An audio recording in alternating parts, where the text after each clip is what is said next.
Hey guys, and welcome back to A&J Education YouTube channel. In today's video, we're talking about how to make effective revision notes that will allow you to smash your exams out of the park. So if you've got any sort of exam in any country in the world for any level, undergrad, postgrad, PhD, keep watching because we're going to tell you exactly what you need to do to make really good revision notes.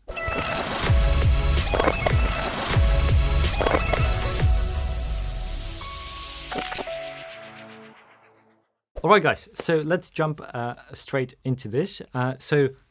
Ollie, first of all, welcome back and thanks for coming. No problem. So, Ollie, how come you're an expert in revision notes all of a sudden? I'm not. I'll give it a go. Did my A-levels, did all right in them. Went to Got into Cambridge. Yeah, did okay there. Became one of the top students in your year in was all history. Right, yeah, so I guess I must have learned something along the way. Must have learned something. Yeah. Either somebody really likes you or, Yeah. or you learn something. Well, listen, how, jokes aside, how do you revise effectively? Because I remember spending hours and hours revising when my friends, especially there was one guy who kind of did a third of the time that I did, but got the same result, so he must have known something that I didn't. Or he was lying. But I think a lot of it's intentionality and being really, I guess it's sort of all productivity to an extent, is if you're going to sit down and do something, especially revision notes, which tend to be quite demanding because you're having to really think. I would say it's almost better to set out shorter, focused sessions and just give it a go, as opposed to just setting down on day one and say, I'm going to revise all of, the French Revolution. You're never going to get very far doing that. Broadly, I think for history and for humanities is trying to approach things thematically and analytically. So focusing on the thinking, and then the facts and everything else kind of comes afterwards, which might be slightly different to how you would expect. That would be my main comment. Cool.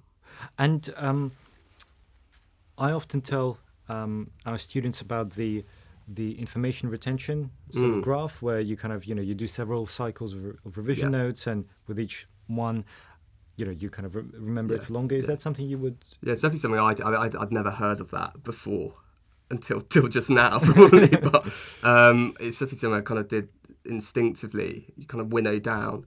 So you start with something that could be quite chunky. You're just trying to get all your thoughts together, and gradually you can kind of reduce that and reduce it down, and you kind of then go over it. And by the time, ideally, you might have done that 3 or 4 times before you actually sit the exam. Yeah. So you should have a really good understanding, and you could get to a point where you just see a line, and then it kind of clicks, and you don't need it all on paper. Yeah. That's definitely something to go for. Well, just to add from me, guys, so what I always recommend our students is initially it will take you maybe a month to make perfect revision notes for the whole A-level, GCSE or IB subject. And you write everything from the syllabus, and copying everything from the specification really well with the textbook. Very time consuming. By the time you do it the second time, it will take you, maybe instead of a month, it will take you a week, because you can replace a big paragraph with a couple of sentences. Yeah. The third time you can replace a couple of sentences with a short sentence. You'll know what's relevant as well by the time you've done it. It's especially helpful when I've tutored students, they're approaching mock exams. I'd often say the focus should be more getting your notes ready, because the mock exam is obviously very important, but at the end of the day, it's not the real thing. If you can kind of do some of the heavy lifting early on and get yourself in a really good position, you've saved yourself an awful lot of time for when it really counts later. Totally. Yeah. Cool. So, Ollie, just keep 3 takeaways from you on how to make really kick-ass revision notes. Yeah. Start early, as we said, so you get to hit your 3 cycles, whatever it is. You can kind of winnow down. Yeah, more like 6. 6 is the best. 6 cycles. Sorry. 2, I would start with the analysis. Start with the themes. Don't start with the facts. So if you're going to think about every kind of bit of detail, it's really hard to remember quite a specific fact. I don't know about industrial output in the 1830s Russia. It doesn't mean very much if you're just trying to learn lots of isolated facts. If you know exactly why you're going to use it and how you're going to use it, it'll actually make the kind of consolidation of it a lot easier, and it means you won't put stuff in that's irrelevant. You don't need 3 facts when you can have 1.